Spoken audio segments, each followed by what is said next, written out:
Hello, friends. This is Dave Hurwitz, executive editor at ClassicsToday.com. Do you like Rachmaninoff? Boy, has your ship come in. I've got this. This is a real discovery. I didn't even know it existed. And I'm happy it's still available. I mean, my goodness. Do you know Rachmaninoff's two suites for piano, for two pianos? There are two of them. They're, Opus 5 and Opus 17. And they're wonderful works, absolutely wonderful works. Opus 5 is early, and it's dedicated to, like, Tchaikovsky, and it's got this Russian Easter finale that uses the same chant as Rimsky-Korsakov's Russian Easter Overture, but the pianos are going over and over again. It's very minimalist, really fascinating. And the second one was written at the same time as the second piano concerto, and it's big and lush and yummy and romantic, and it ends with this really zippy tarantella. Well, you may have felt that that these two works would be kind of fun if they were orchestrated or had like a bigger accompaniment. And I agree. And here it is. So the suite number one was orchestrated by Rebecca Harkness very vividly, in the style actually of late Rachmaninoff, like the symphonic dances with lots of extra percussion and stuff. And it's just marvelous. It's performed by the London Philharmonic under Jorge Mester. And the second suite was orchestrated by pianist-composer Lee Hoiby, who's a very good pianist, and for piano and orchestra, as sort of a concerto, a big four-movement concerto. That's a serious thing. It's 10 plus 14, 15, it's 25, 26 minutes long.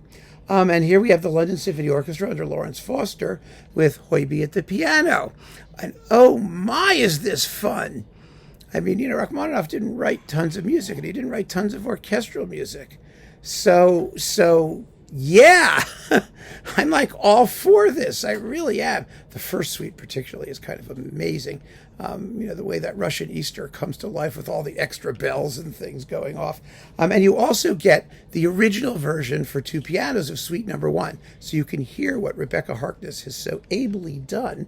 And that's performed by Stephen and Nadia Gordon, duo pianists, and they're just perfectly fine. And the result is an absolutely splendid disc of kind of quasi-unknown Rachmaninoff. I mean, it's like Ravel's orchestration of pictures in an exhibition. I mean, this is really, really fun. And both orchestrations, I have to say, are extremely vivid and kind of characteristic. I mean, they're plausible. They're really plausible. And I just had such a good time listening to this. It was just amazing. And Citadel is one of those little labels that's done a lot of, they've done a lot of band music and things like that. And they're just around. They've been around forever. And I believe they used to be distributed by Allegro way back in the day. I could be wrong. I don't even remember. But they exist somehow. And this exists, and I got it, and I've been playing it back and forth, going to New York on the train. It's very well recorded. The first suite is a bit more vividly recorded. The sonics are a little more impressive. So is the orchestration, actually, than the second suite, which is a little more sober. Perhaps more in the style of Rachmaninoff. I mean, they're both marvelous. They both sound very, very good, and the suite sounds fine too. And so here you go, Rachmaninoff people.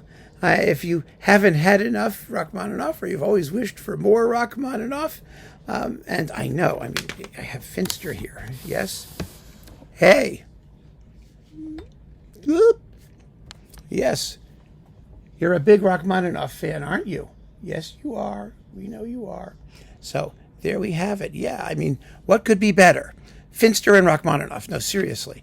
This is just a novelty. Every so often, something comes your way that's so much fun, and you wonder, I know sort of what's been around in the universe of classical music pretty well, and I was looking up performances of the Rachmaninoff suites for two pianos just because I wanted to see what's out there. I check to see what's still available, because I know that at some point, I may have to talk about it, and I want to see if I make a recommendation, if you guys can get it, and because I try, and this popped up just at random, and I bought it at random, and I am so happy that I did.